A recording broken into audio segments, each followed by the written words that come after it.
This is Eris with my Dungeon Master for Dungeons and Dragons, Dylan. I'm just going to be asking him a few questions and have a bit of a back and forth. What inspired you to get into D&D, and what about you drew you in, and how long ago was that? I think I was 14 at the time, maybe closer to 15, but I think I was around that age. I actually don't know what drew me in. That happened to be around the time when D&D was starting to massively gain popularity thanks to streaming shows like Critical Role, but I don't think any of that actually affected me. I think around that time I was getting into more board gamey stuff, and I'd heard things about it, and that kind of appealed to me. And I always really liked fantasy novels and stuff. So, if running a game where you get to make a fantasy world, and whether it's J.R. Tolkien fantasy or Narnia fantasy or Harry Potter or whatever, it was just very appealing. How much time per day or week do you spend coming up with different D&D things, such as like the subclasses, the world building you do? The amount of actual writing I do only comes down to maybe a few hours a week at most. But the amount of work I do is much higher because a lot of it is I'll spend my entire day, I'll be driving for work or I'll be doing whatever. And in my head, I'll be running things through my head, figuring out angles, figuring out how I want to do something. Often I'll be watching something, whether it's a movie or reading something, and something clicks with it and inspires me and gives me an idea of something I want to do. Like I'll see like a cool a train heist, and I'll think, oh, maybe I could take that somehow and bring it into something I'm going to run.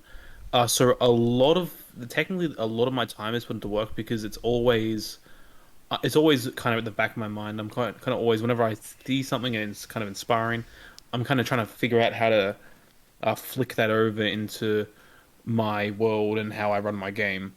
Um, and then I usually just have to set 1,000 reminders on my phone, or I have a little like notepad on my phone that I just write down the base ideas with. And then when I get home that night, or maybe a few days later, I'll sit down for about 2 hours and I'll just write stuff out and figure it all out. And I try not to have a quota, but I do try to make sure I do a minimum amount of a little bit of work each week, just so it's always there because I need a. It's really good for someone with a brain like me to have a creative outlet. Otherwise, you just get pent up and you don't know where to pull that energy. Before D&D, I try to be a writer. Well, try to be a writer. I was like 13. I did a lot of like personal creative writing, and before that, I tried to learn how to draw. I wasn't very good at it, but if I actually put in time, I probably would have been. Around that time, I also tried music, and always a different like creative outlet of different types. And this one just kind of stuck because there's no wrong way to do it. Even if you're just writing like a novel for yourself, there's kind of the onus that, or not the onus, but there's kind of like this idea that one day you should probably show someone else this. And I think that's kind of the appeal of making a world in D&D is 90% of the stuff, whether you're trying to make it super inclusive or not, no one is ever going to see. And I think that's kind of a very relaxing thing about it because all the time I'll write something down and then a few months later I'll go, I hate that actually.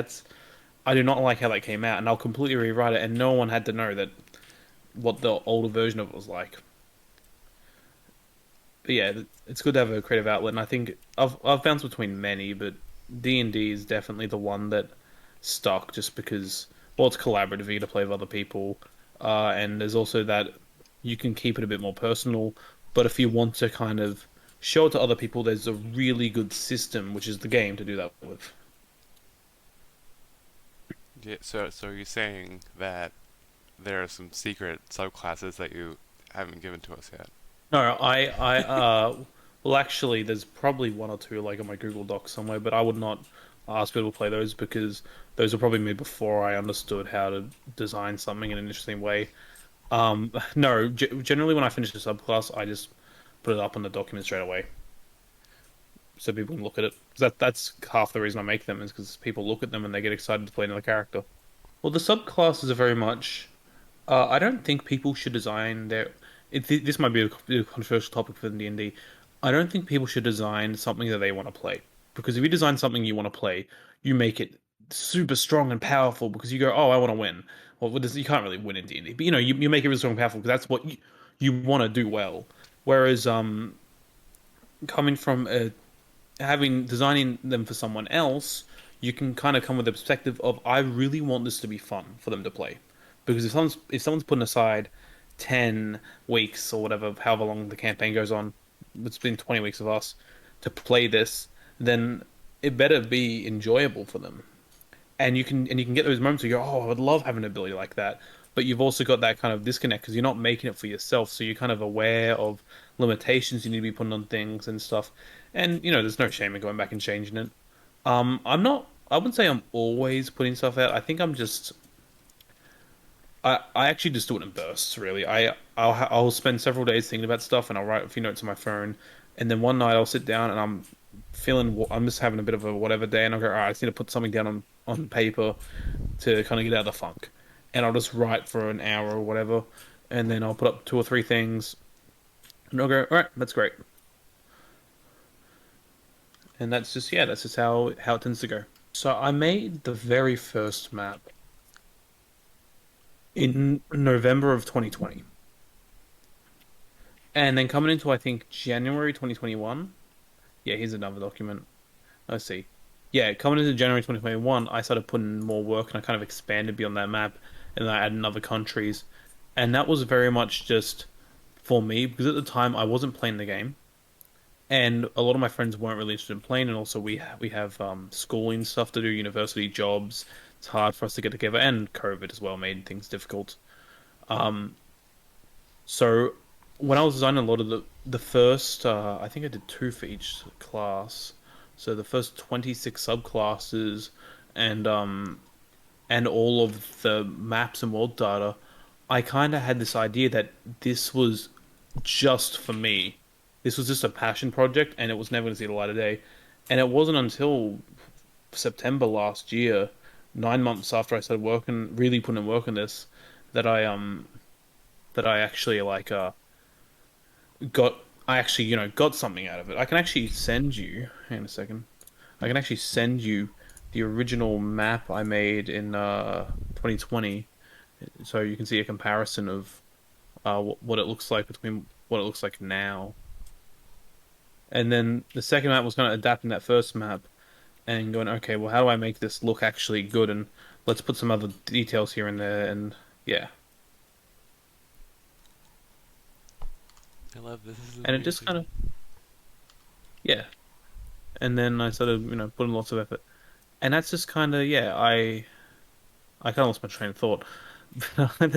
That's just generally how it was. Like it was for a really, really long time. It was just a passion project. I didn't really. There wasn't. I genuinely did not think it was ever going to see anyone was going to see in these things. I thought no one I knew had any interest in playing again. That ended up being not true, thankfully. Um, and I didn't think I had the confidence to meet new people to play with. So this was really genuinely just for me. But uh, you know, uh, September last year, I reached out, I gave it a shot with new people, and I'm really glad I spent 9 months developing everything first because it's made everything really smooth. The first time I ran it when I was 14 years old, I I didn't know because at the time I didn't know that there were modules you'd buy that had pre-written adventures for you, and I was actually playing Pathfinder, but that's basically the same thing. I had pre-written adventures for you, and they would do a little heavy lifting. I just kind of there was a pre-written adventure in the like the starters thing, but it was like not very long. It was kind of whatever, and I just thought that was like an introduction of how you should make your own stuff. So I just kind of always the entire time I had it made my own stuff using the rules that I had, and it was well honestly it was pretty bad, but that was just kind of what it was. It wasn't until like 2020 that I actually ran a module for the first time, and that's just kind of. But I also think that's kind of the appeal to me is the fact that I can make stuff, and that's what we do. What is your favorite or least favorite D&D stereotype? Is it? The womanizer bard. Yeah. Knew that was, you're gonna say It's that. it's not interesting. It's not fun for anyone to play, and it's very much perpetrated by people that don't really. participate in the hobby, and it actively scares people away from the hobby because they think that's the norm. And there are ways to play characters like that, but it's and there are tables where it's going to be a more jokey campaign, and you're not meant to take things too seriously. But it does kind of every time I played with something like that, it very much takes away from the game. It doesn't add to it. It doesn't. We have some laughs, but we also have laughs in very serious campaigns, and there's a lot more mature things we could laugh about. And honestly, the joke stops being funny the second time you make it. Yeah. Uh, Yeah, it's honestly, I can definitely see it being like a yeah. something to turn people It's off the it D&D world. also yeah it also just really hurts the people's what perception of what a bard is because now everyone thinks a bard is a guy that plays a lute and seduces women. It's very much not that. I won't go into it, but they're very much they're artists, and that is beyond music. It goes to painting and artworks and poetry and a million other things.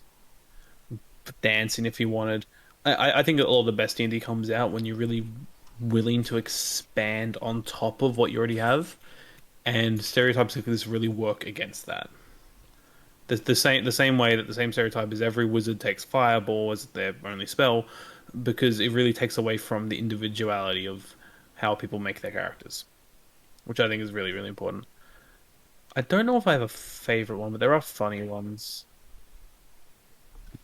I guess we can get into Um, the other question then, because what is your favorite yeah, other moment question. to have happened while playing DN or well, either playing or DMing D&D? My favorite moment? Oh, uh, there's some there's some tough ones.